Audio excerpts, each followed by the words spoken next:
Yeah, in today's episode, right, let us talk about the judgment where we saw Judge Ratha ruling or giving a judgment that was in favor of Advocate Baloy. Now, there was an argument in court whether or not we should be given look at these things now, the tracking records, if I may say, or the GPS coordinate record, which then records the movement of the vehicle used by police or the state vehicle used by police. So everybody then needed to submit their argument. The argument of the state was that, from the state was that no, we need to hear these arguments. Why? Simply because, right? The people that are mentioned here, they are here, and so we need to hear that. And obviously, the judge ruled at the end of it all. The judge ruled in favor of Advocate Baloyi, citing the fact that this court cannot dismiss these things without seeing them, which is a little bit contrary to the judgment we saw at first, which went for the defense. I don't know if you see what I'm saying. But in this, look, I guess maybe the debate or the argument back then was about human rights. So this time it wasn't necessarily about human rights. It was about whether or not the court or the GPS coordinates should be given or should be heard in court. When you hear a defense arguing against such, it makes you wonder. But then if you listen carefully as to what Advocate Mgomezulu said, he said, the person that is going to testify here is not an expert. We need an expert on the matter. Obviously, the judge ruled even against that. So before we take this journey, are you interested to take this journey with me? If you are, then please stick around. As you stick around, there are a few things that I'm requesting from you guys. And number one is that you subscribe. 2, you like the video. 3, you comment in the comment section below. 4, you watch this video until the end. 5, you watch the ads. 6, you share this video.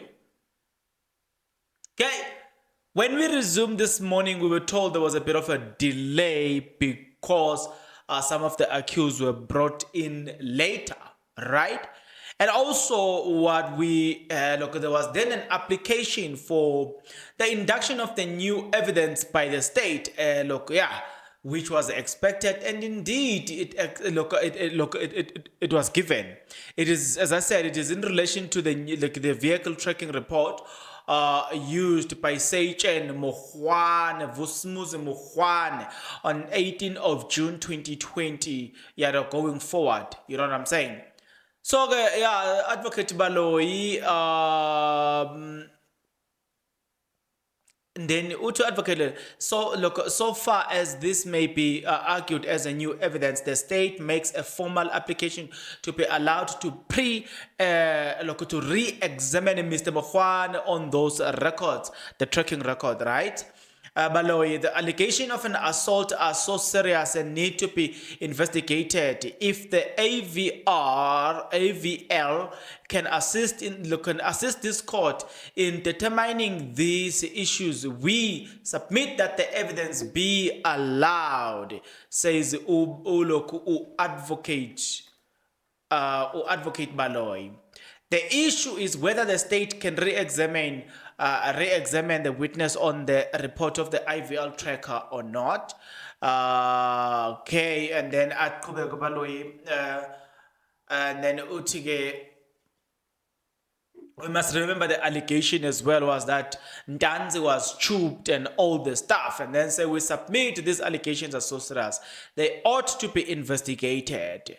Utubalo, we submit that the allegations of assault and torture are serious and ought to be investigated. And if the AVL vehicle movement details can assist this court, we believe it will be in the interest of justice that the evidence be allowed.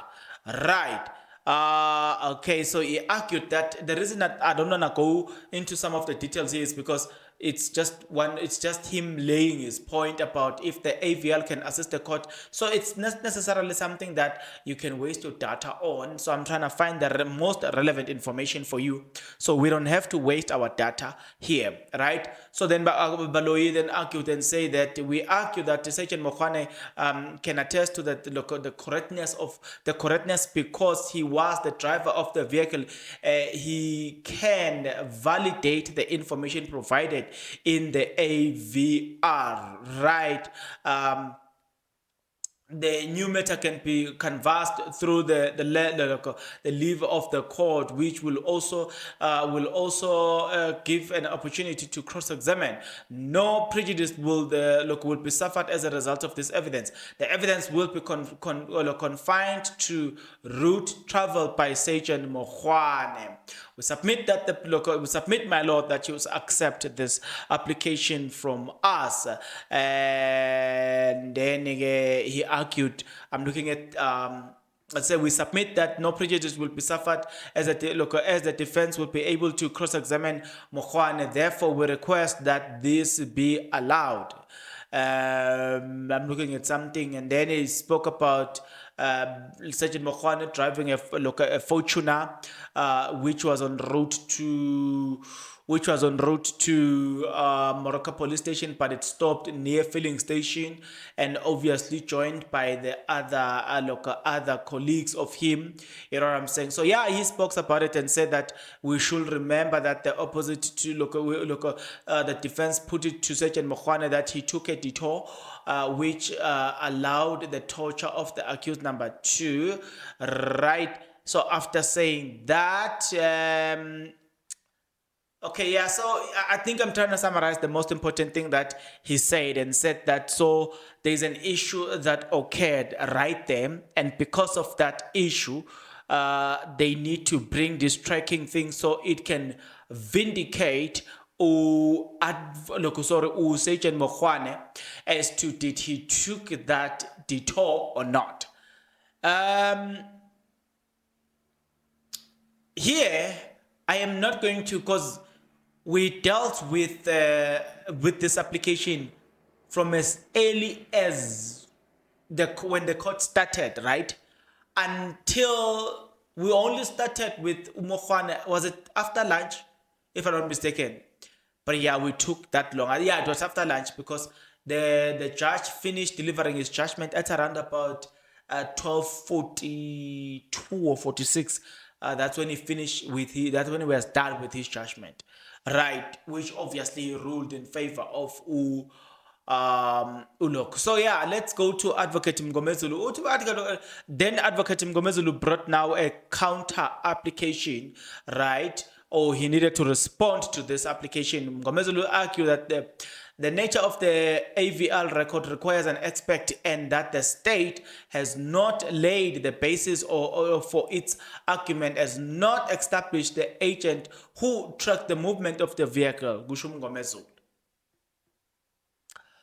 Mgomezulu argued that there are other witnesses who have testified on transporting Ntanzi, and they did not need an AVL. He says the state brought this evidence as a result of Ntanzi's version. Hey, Sergeant Mokwane is not a neutral person in giving the evidence. He is part of a team It is part of an investigating. It is part of a team investigating this matter. His view will always be biased, which was fair.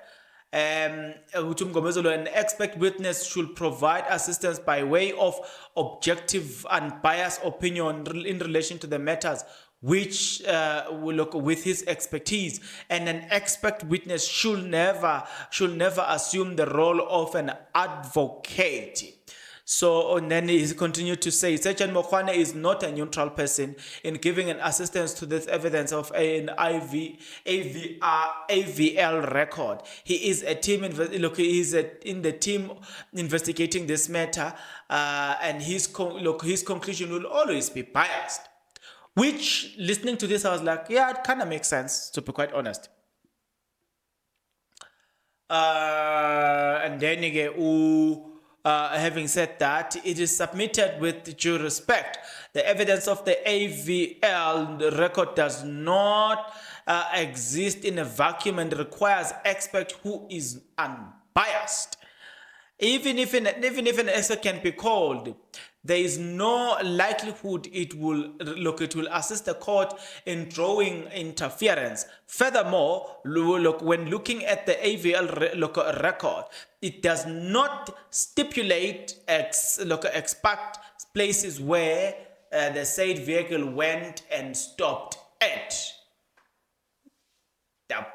You need to pay attention to what Mngomezulu is saying here. The evidence requires an expert. Sergeant Mokwane is not an expert. An expert in AVL, but he is part of the investigating team in case 363.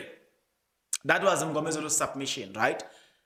The time this document was introduced as its own is irregular, and the accused person will suffer prejudice because the bias is into reintroduce evidence to rebut the version of accused number 2. He will have a chance to testify if the need arise. So in other words, we might see accused number 2 testifying in court. Ubongane Ntanzi. I just can't wait to hear what Bongane Ntanzi is going to say when he's testifying. Yeah. But what's your take, guys? But for me, guys, I can't wait to see or to hear Bongane Ntanzi testifying in court. The timing is the timing in which this document is intended to be introduced by the state on its own is irregular, and accused person will suffer prejudice because of the bias for which this application is made to reintroduce evidence to rebut his version that what Mngomezulu said. So yeah, that was the argument from Mngomezulu. I'm just highlighting the most important part just to save your data. That is what was happening in court.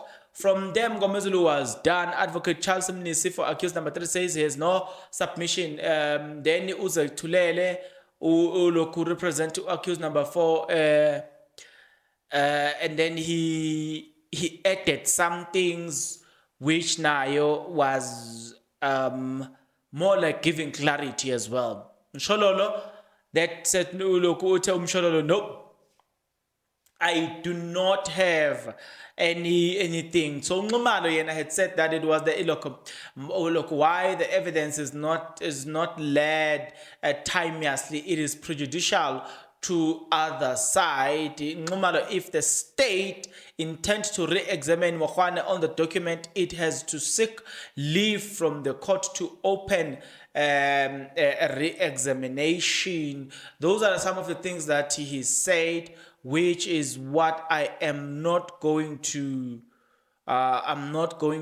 look at right now. Now there comes the judge again. Now the judge Uti, the duty of the state is to place material evidence before this court in an attempt to prove its case against an accused. The accused has a right to place the evidence rebutting that evidence. The judge will continue to say, the state has argued that that this evidence relating that requirement for itself to re-examine Sergeant Mokwane pertaining to the AVL is not a new evidence. It arises from a cross-examination.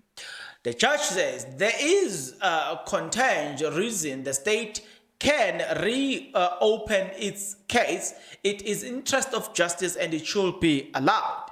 This evidence helps the court in ascertaining where the truth lies. Consequently, the court must hear the evidence if it is relevant. There you can even hear that the judge indeed was definitely going to rule in favor of the state, because he has already said that if this is in the interest of justice, so the court must hear it. And I was like, oh, there's not a blab here.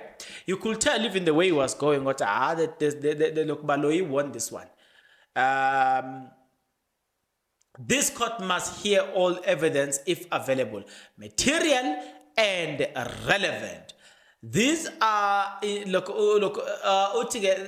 are interactive constitutional duties. The court, after hearing evidence from both parties, this evidence will assist the court where the truth lies. This court must hear all evidence if it is material. The duty is of the state to always place material evidence to prove its case against the accused person and beyond a reasonable doubt. Although it's not an onus on the accused, it's not an onus of the accused. They have a right to place an evidence and challenging it and rebutting the evidence of the state. There is no infinite time when you say the state can no longer investigate. If it is a necessity to investigate an exigency,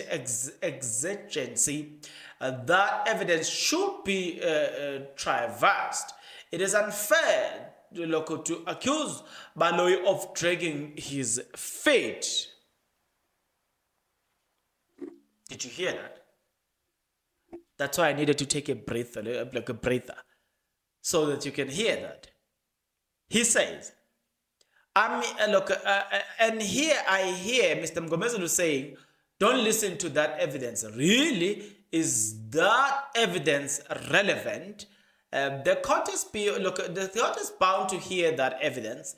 Is that evidence relevant? Pertinent to help the court reach the truth? That's what those are some. Where is the injustice if the court hears this evidence of the AVL? Where is prejudice to Mr. Ntanzi? I don't know what is the AVL. Oh, I'll call you Ratha. Where is the prejudice to Mr. Ntanzi? Uta. If need be, the manufacturer of the system will be called. There is no prejudice. Relax, Mgomezulu. Judge Ratha continues. This evidence is relevant to this court because it involves a senior colonel infringing the right of accused number 2 by assaulting him. I will have a scientific evidence of a machine, not a human. A machine is not based or biased. Okay. This evidence is linked to the assertion put to the witness that the vehicle facilitated the assault on accused number 2. The contingency of this evidence can assist the court to find the truth. Oh, my God.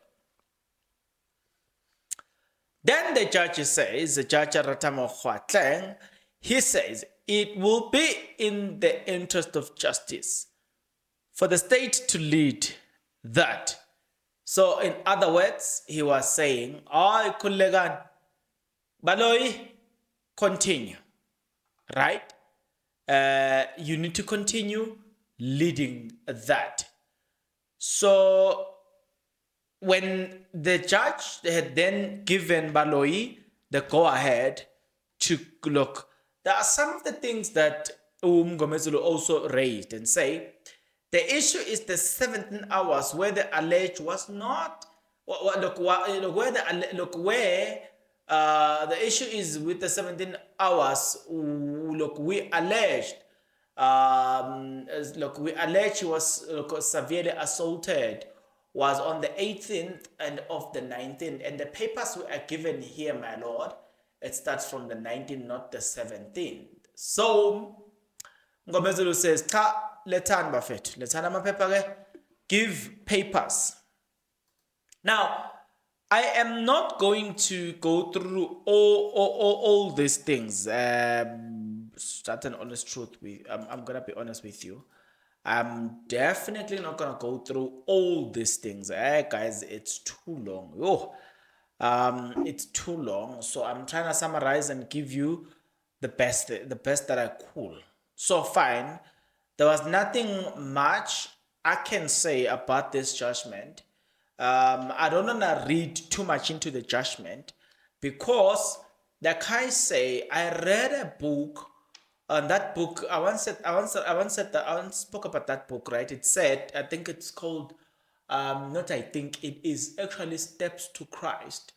It said, never judge a character by occasional deeds, right? So never judge a character by occasional deeds. At this particular juncture, we can't necessarily say that the advocate, look, the judge is biased by ruling in favor of favor of the state. We really cannot say that, but we can look at his consistency. I'll give an example. He ruled in favor of the defense not long ago, right? Did he not? He did. This time, he ruled in favor of, at first he ruled in favor of the defense. This time he ruled in favor of the state. So even though we have a bit of a problem in terms of how he enters the arena, remember, this is the same judge that speaks about the R versus Hepworth case, right? And in that case, we learn that the judge is not just an umpire, but he's a participant, of which we agree. What we don't agree is when the judge, when the judge enters the arena unnecessary.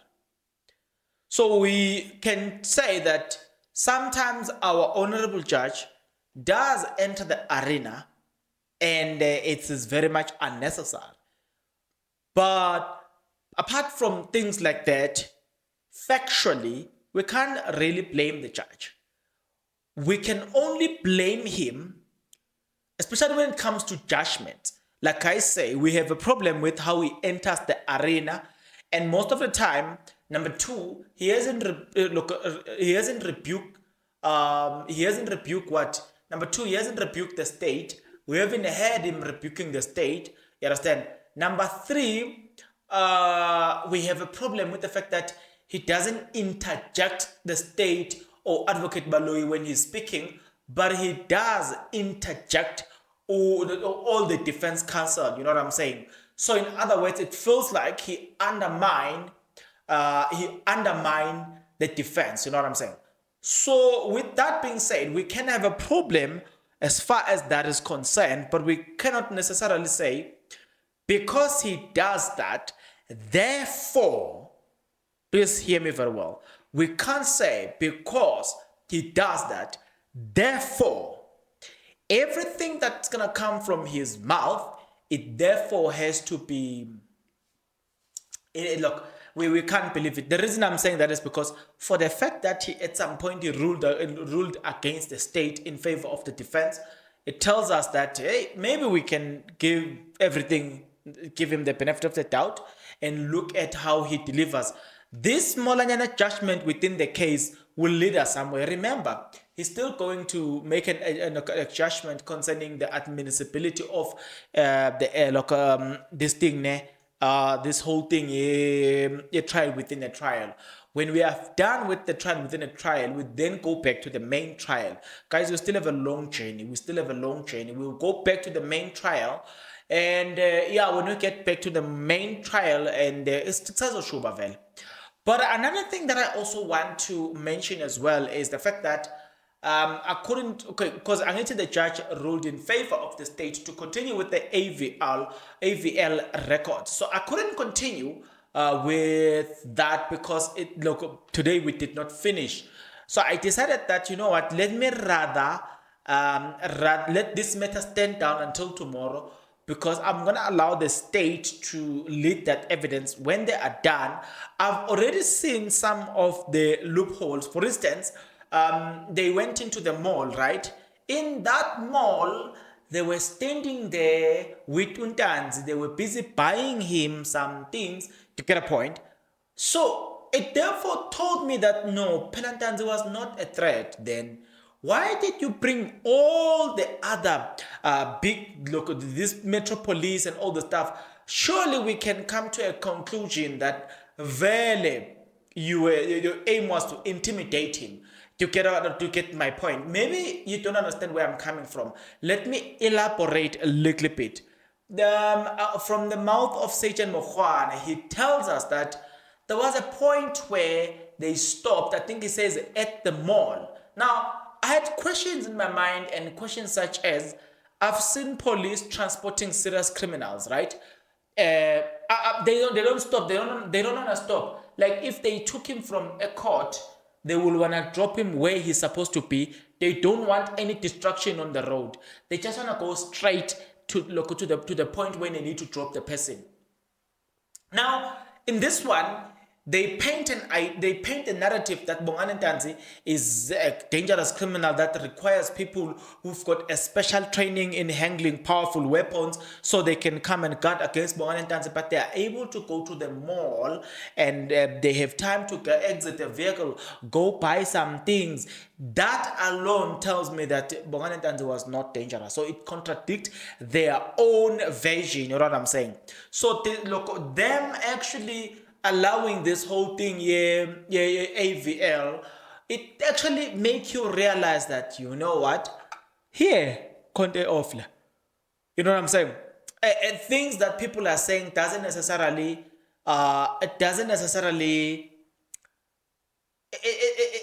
doesn't follow the narrative that they want us to believe. Really, something is off, guys. I'm telling you, something is off. But I'm gonna do that whole thing tomorrow. They will finish tomorrow. And also, the reason I didn't want to do it is because some of the things actually they will be revealed by a cross examination.